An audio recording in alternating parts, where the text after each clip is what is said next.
आपको चोपटा आने का निमंत्रण है।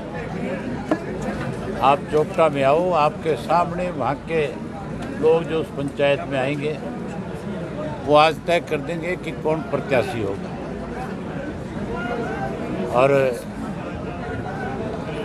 जिस किसी को वो प्रत्याशी बनाएंगे हम उस पर मोहर लगाएंगे और हम उसके पक्ष के अंदर आज से ही प्रचार शुरू कर देंगे। अभी कार्यकारिणी की बैठक में क्या चर्चा की गई? 4 प्रस्ताव रखे गए थे। विशेष रूप से 25 तारीख का जो चौधरी देवीलाल जी का सम्मान दिवस था और 27 तारीख का जो बंद था, उसमें जो कार्यकर्ताओं की भूमिकाएं थी उसके लिए तो उनका आभार व्यक्त किया, और उसके इलावा एक कानून बनाया गया भूमि अधिग्रहण का। प्राइवेट पार्टनरशिप में ज़मीन कैसे दी जा सके, उसके लिए पहले 2013 में जिस कानून को लागू करने की कोशिश की गई थी वो राज्यसभा में पास नहीं हुआ। अब भाजपा उसको राज्यसभा में तो पास कर नहीं पाई, अपने अपने राज्यों के अंदर जहाँ इनकी सरकारें वहाँ पास करना चाहती हैं।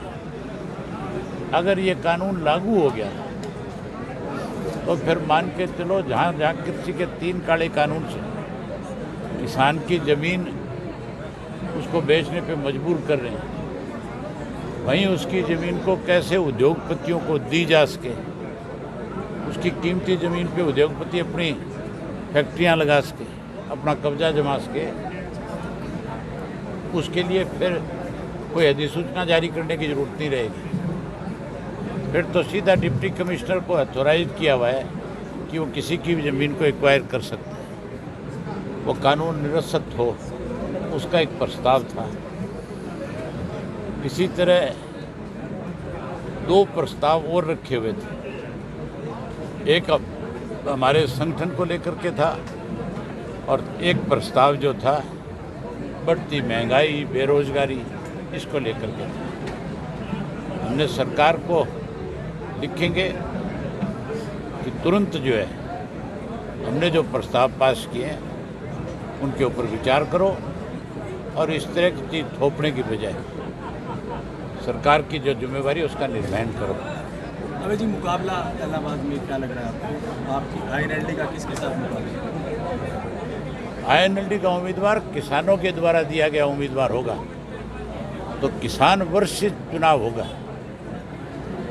अब आप इस बात से अंदाज़ा लगा लो कि वो सारा रूरल बैकग्राउंड का एरिया है, टोटल किसान है उस इलाके में, हर आदमी खेती पे निर्भर करता है। अब उसका मुकाबला तो लुटेरों से हो सकता है। भाजपा लगातार लूटने में लगी हुई, कांग्रेस की सहयोगी है।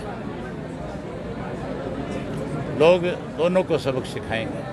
2009, 14 और 19 में आपने जीत हासिल की, हैट्रिक जमाई, चौका लगा पाएंगे अब? ये फैसला तो हल्के के लोग करेंगे। 3 बजे के बाद पता लगेगा कि किसको ये जिम्मेवारी दी जाती है। बीजेपी और कांग्रेस में कैंडिडेट को लेकर मंथन काफ़ी दिनों से जारी है। क्या आप चौके की बात करते हो, मैं तो छक्का भी मारूंगा ये। कैंडिडेट को लेकर मंथन जारी है बीजेपी कांग्रेस में। कैंडिडेट नहीं, सिर्फ मंथन है।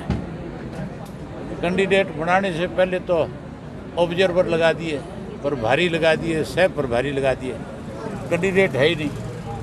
कांग्रेस मंथन कर रही है कि टिकट किसको दिया जाए, आवेदन कोई है ही नहीं। बिना आवेदन के मंथन हो रहा है, कोई टिकट मांगने वाला नहीं है, ये मंथन में लगे हुए हैं। दिवालिया नहीं पिट गया इनका। तो अभी जी, आज तय है कि कैंडिडेट डिक्लेयर हो जाएगा, आज घोषणा हो जाएगी, वहाँ पर लोग जो कहेंगे उसके बाद आईएनएलडी अपना जैसे लोग फैसला करेंगे आपको उसी वक्त उम्मीदवार का नाम बता दिया जाएगा।